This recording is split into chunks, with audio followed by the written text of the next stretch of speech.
Hi, my name is Nat Gustafson Sundell. I'm a collections librarian at Minnesota State University Mankato, or MNSU. MNSU is a regional public comprehensive university of about 14,000 students. Today, I will present the steps we have taken to develop a prototype AI assistant for license review. We investigated ChatGPT, Claude 2, Bard, and PDF readers.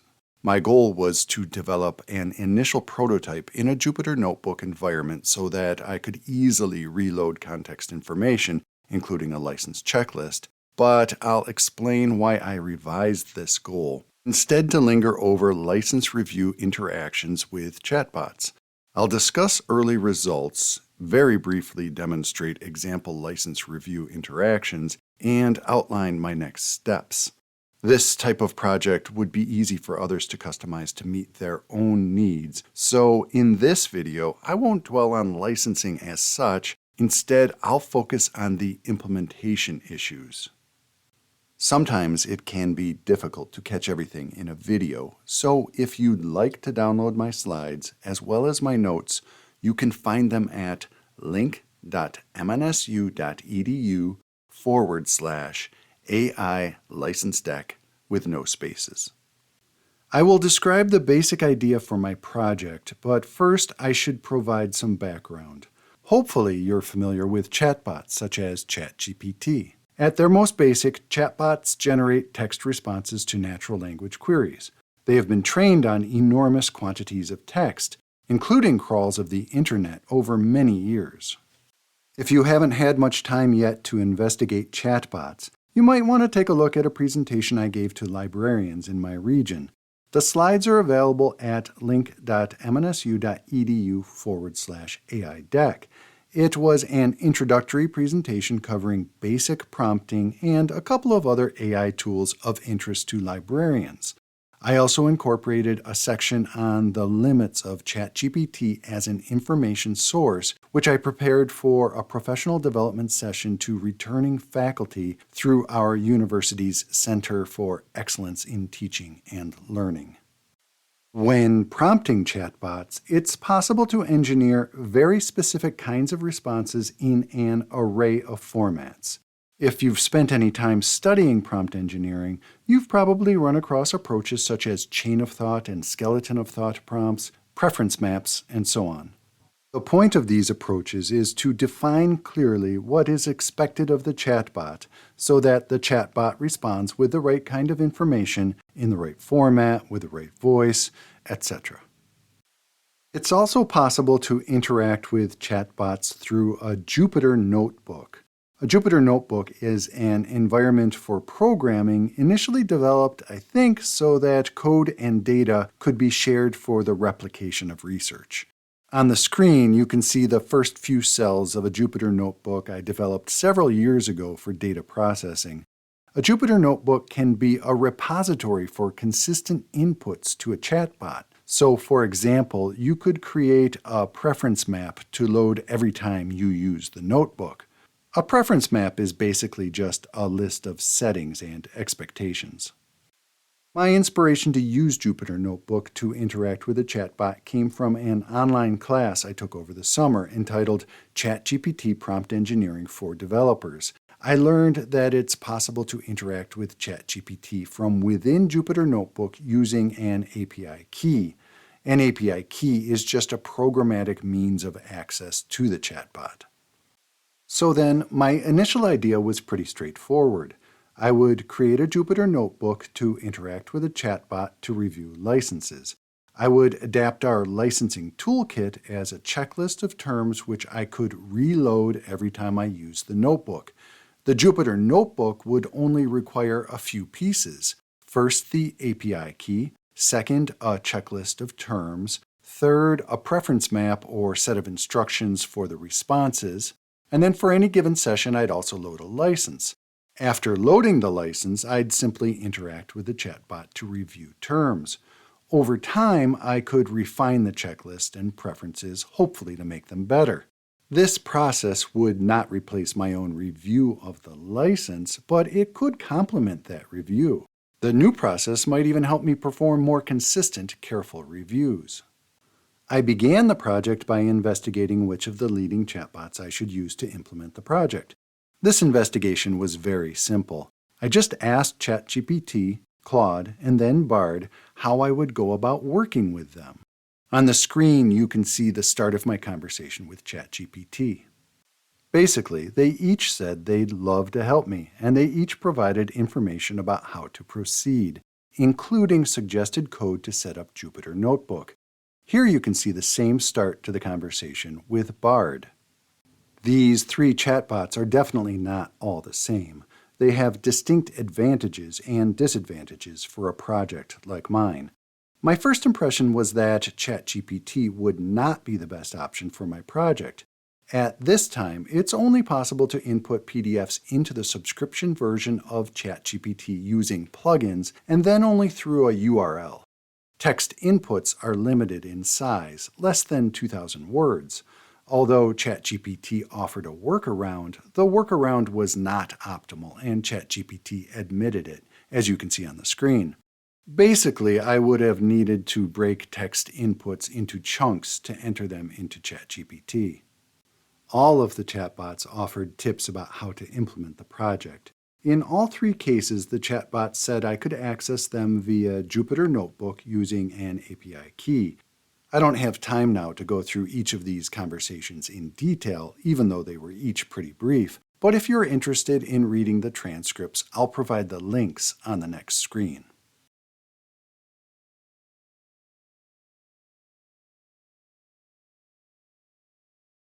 Ultimately, Claude seemed to me to be the best chatbot to use. Claude makes it easy to upload PDFs. Claude's instructions for implementation were very clear. Claude also was really enthusiastic about the project. I've worked the most with ChatGPT in the past, and I like it, but Claude just seemed best for the purposes of this project. After getting a sense of how each of the chatbots could work, I proceeded to practical steps, but here I ran into a problem. Although Claude had made it sound easy to get an API key, it turned out I couldn't. In fact, for both Claude and Bard, I have had to apply for an API key, which is a beta feature right now for each of these chatbots. I haven't yet received a reply from either Anthropic or Google, the companies behind Claude and Bard, respectively. It is possible for me to get an API key for ChatGPT, but only by paying more money. I'm currently a subscriber to ChatGPT Plus at $20 per month. This version does not provide an API key. It's necessary to add a pay-as-you-go plan to another version. Before doing this, I wondered if there were any other options I hadn't tried. Because I've been very busy on several projects, my thinking has been compartmentalized. It took me a little while to realize that I didn't need to proceed to the full Jupyter Notebook implementation to make progress on this project. I could instead just interact with a chatbot over a license. And actually, as I started doing so, I realized this probably should have been part of the plan all along. It's important to test and refine one's prompts. Later on, when I can proceed with the Jupyter Notebook implementation, I'll be better prepared to design my inputs. By the way, the image on the screen is meant to illustrate the notion of compartmentalized thinking. I prompted Bing Image Creator with the phrase, "numerous small furry monsters in compartments." I don't know why I naturally thought of my thoughts as small furry monsters, but now that I see them on the screen, I know this is definitely what my thoughts look like. I started testing with ChatPDF. I was already familiar with this tool because it's popular for journal article summarization, an issue I addressed in a presentation to regional librarians, which I previously mentioned. Although ChatPDF is optimized for PDFs, it's actually not a great tool for my license review project. ChatPDF is limited to prompts of about 90 words or less. The limit on words made the prompts quite lean. On the screen, you can see the first draft prompt I developed when I was still working with ChatPDF. The prompt incorporates some preferences for the format and delivery of the response, but the approach is far simpler than I initially envisioned because I wrote it to conform with the limits of ChatPDF. In Jupyter Notebook, I probably would have started with something much more verbose, So I'm glad I had to rethink the project because I might have front-loaded a lot of effort trying to get ideal responses, but the reality might not have been better than I can get with simple interactions. After my initial tests with ChatPDF, I paused the project to prepare an internal presentation for my colleagues on a variety of AI topics. I wanted to share what I was learning from this project as well as other AI projects, one of which was a 5-hour workshop for high school students, which was way more fun, as you can see on the screen. One reason for the pause was that I wanted to solicit feedback and hear concerns about the license review project before getting too far ahead of myself. I should mention in this context that I've been careful to test only with licenses that are publicly available on the internet so far. The pause was helpful because when I came back to the project, I saw that I had been compartmentalizing again. I had thought to use ChatPDF because of my previous familiarity with the tool, but of course, Claude can also accept PDF inputs, as I previously mentioned. I knew this in one part of my mind, but when I ran into the problem with the API keys, I just started looking in different directions altogether. Working with Claude, I've continued building on what I learned from ChatPDF. I haven't done anything fancy yet, but I have learned there's value simply interacting with Claude over a license. In a very basic sense, this gamifies the work, if only because the interaction makes the work a little more enjoyable and because it causes me to see the licenses somewhat differently. Let's move on to a live action demo of Claude so you can see how this works. This demonstration will be very brief and basic because I'm limited for time, but it should provide a good enough sense of how anyone can get started. First, I'll start by inputting a license into Claude. I'm using the American Physical Society license, available publicly on their website. I'll then enter one of the current versions of my starting prompt. This prompt is still based on the lean version I developed for ChatPDF. Basically, I've revised the prompt so that the mechanics of my interaction are correct. With earlier versions, Claude sometimes presented term references incorrectly or presented all terms at once. My goal was for Claude to pause over each of my terms of interest, which it now does. Curiously, the responses have improved as I've simplified the prompt so far, but I'm glad to know I'm not limited to 90 words as I was in ChatPDF, because in the future I will probably expand the checklist and associated context. I've gone back and forth deciding whether I prefer Claude to pause over each term on my checklist or whether I want Claude to provide a full list. I can see virtues in both approaches. For now, however, I'm pausing over each term so that I can ask for follow-up. This helps me learn about the license, and it also helps me think about how much I trust Claude to catch everything related to the terms in question. To this point, I have only tested and tweaked my basic prompt and associated follow-up. So far, I think it's helpful to interact with Claude to read licenses because it helps me slow down and check for the terms that typically need extra attention.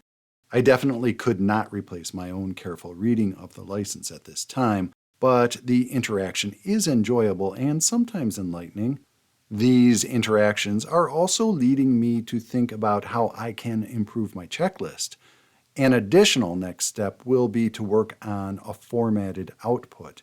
If Claude outputs a report of terms requiring follow-up, I could revise and augment the report based on my own careful reading. I think this kind of output would be easy to engineer. And actually, as I was working on this video, I realized how easy it would be to have Claude produce a list of concerns, at least as a first step toward a report. I added just one sentence to the prompt. After revising the prompt, I simply needed to ask Claude to note concepts as we proceeded. At the end of the conversation, I just asked for a list and Claude provided it. I'll probably play around with this a little more, but I like where it's going so far. I still don't know when or if I'll return to the idea of using Jupyter Notebook for license review specifically, although I do think Jupyter Notebook would be a good environment for some other AI projects I have in mind. This has been a sort of hobby project, which I have advanced in little bits and pieces when I have had time. But right now, I do feel confident utilizing Claude in my real-life license review process. I also think others could easily implement Claude for their own purposes, but just so you know, Claude's not really good at jokes to end presentations, as you can see on the screen. I don't think Claude's quite ready for stand-up, and neither am I for that matter. Anyway, thank you for bearing with me, and I want to thank NASIG for the opportunity to present what I've done so far. If you'd like to talk, my email address is on the screen.